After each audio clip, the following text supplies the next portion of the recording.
Good afternoon, everybody, and welcome to November Conversations with Friends. Bill Staten here with my good buddy and friend and partner. We laugh a lot during the day and mostly at each other, like Brando. Almost Brando, always. Raina. Yeah, almost always at each other. Today is November 16th.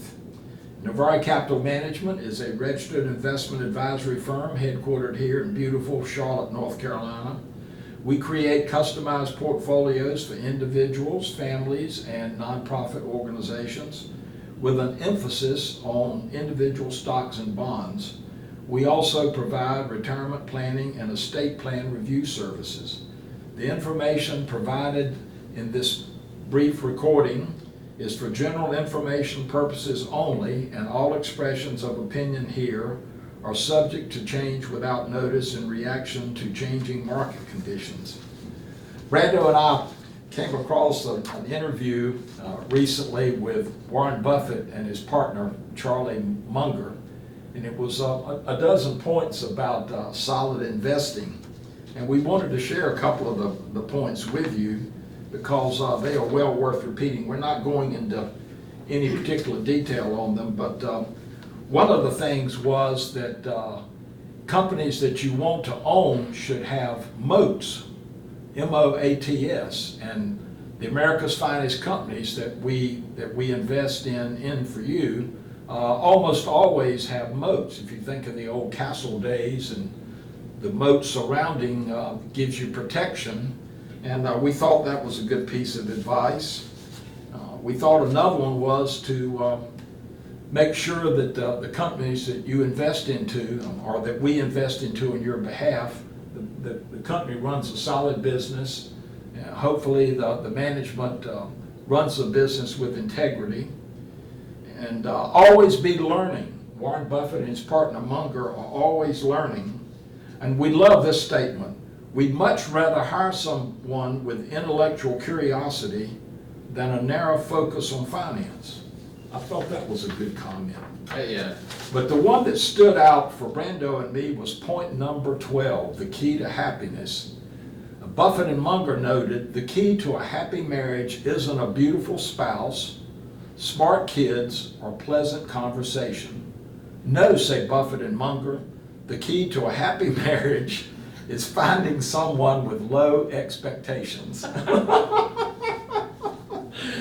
Oh my goodness. And Brando's bride, Jill, who is gorgeous, and my bride, Mary, who is also gorgeous, and Brando and me, Very low expectations. they had low expectations, and we qualified. Yeah. Wanted to start off with something that Brando was too young, so he didn't know this, but back in 1954, there was a national campaign based on 4 words: slow down and live.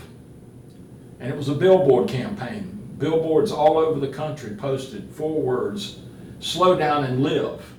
And it was all about slowing down when you're driving your car and preserving your own life, and also, Brando, not running over people. Yeah. But Brando and I think it's also solid advice today to not be so frantic about everything, not being tuned into your smartphone all day long or your computer all day long, and just take time to breathe, take time to relax, take time just to enjoy nature.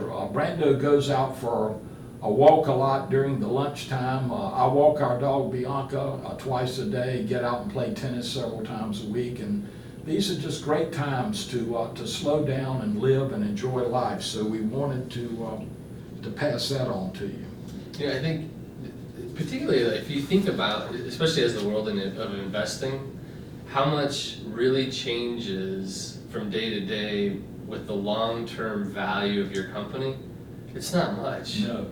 Like from today to tomorrow to yesterday, like pretty much the same elements are going to be impacting the company, whether it's consumer demand or products or technology or whatever it is. Like there really isn't that much that changes. So I think that's super good advice for our listeners to really just think about, like when we feel anxious and get all hyped up, to really think about, like, slow down. Just, there's not really there's not that much that's probably changed since since the last time. There's no reason to get it all worked out. That's right, Brando, and if we're in the present and not regretting something in the past or worrying about the future, if we're really in the present, right in the moment, there's nothing to fear, nothing to worry about. There's none. Let's get into one of our companies, C.H. Robinson. Yeah, Take it away. Yeah, so Bill and I have Slide. been we've been trying to talk more about the companies on here, just give you an insight. C.H. Robinson is a logistics provider, so they don't really own any hard assets, not manufacturing or anything like that. What they are is an asset-light business that does networking, basically matching people who need to ship product or transport product with those who are actually going to transport it, the truckers, the freight providers. It's one of those companies that it's been in America's Finest Companies for a little while now. Yeah. I think you had owned it before I started working with you before.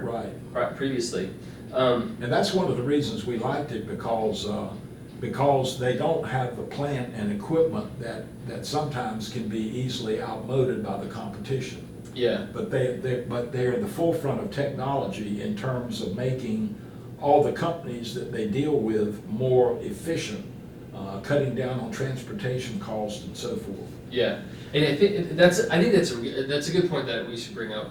When we started investing in this company, it was probably a little before COVID took place, or some clients might have gotten it right as it was taking place. But the supply chain distribution network in America is fairly old and needs quite a bit of updating. And there's a lot of opportunity, I think, for companies that, particularly like C.H. Robinson, that are asset light, have invested quite heavily into the technology side of the business prior to help facilitate the future efficiencies within distribution. Yeah, Brando, and people tend to think of companies in technology like an Apple or a Microsoft, but C.H. Robinson is a high-end technology company. It's not perceived like that. Yeah. They spend a ton every year on being at the forefront of technology to keep them at the forefront of their industry, not only domestically but globally. Yeah. Just to summarize a couple of the key points that we have here. So point number 3, they have a third fewer shares outstanding in 2022 than they compared to 2006. Return on equity is strong at just over 40%, and they have 22 years of higher consecutive annual dividends. When we think about a company having 22 years, they've gone through some ups and downs, particularly within the trucking industry. Yes. How much has changed? I mean, anything from And airline industry as well. Yeah, absolutely, airline. Yeah, I mean anything from, the pandemic alone is enough to make them earn their stripes. So that's right, but they're really well-run company, and we think the management is top-notch. We think the company takes really excellent care of its employees, and just we believe overall it's the total package and a company that has a bright future, and we look forward to. We think it'll be a good producer both in dividend growth and total return going down the road. Sturdy balance sheet also, and we think that's important to keep in mind. Wanted to, this is going to be short, as Brando pointed out before we started here, but I wanted to share something with you from Sir John Marks Templeton, who was one of the great money managers a long time ago. He wrote a book called Discovering the Laws of Life, and he talked about this season of the year. We're already talking about Christmas, but to me, Thanksgiving is a beautiful time of year. And he called this time of year Thanks-living, which was interesting. Thanks-living is something that he said we should be doing all year long, not just in November. And it means practicing an attitude of perpetual gratitude. That's not hard for most of us when the times are good. But many Americans right now are dealing with financial, personal, or health issues that every family encounters from time to time, which can make an attitude of continual thankfulness a tall order. Templeton offered a radical perspective. Don't just give thanks for your blessings, be grateful for your problems as well. And this doesn't seem to make sense when we think about it, but facing our challenges makes us stronger, smarter, tougher, and more valuable as parents, mates, employees, and humans. Solving problems is what we humans are made for. It's what makes life worth living. This is what Templeton said: adversity, when overcome, strengthens us.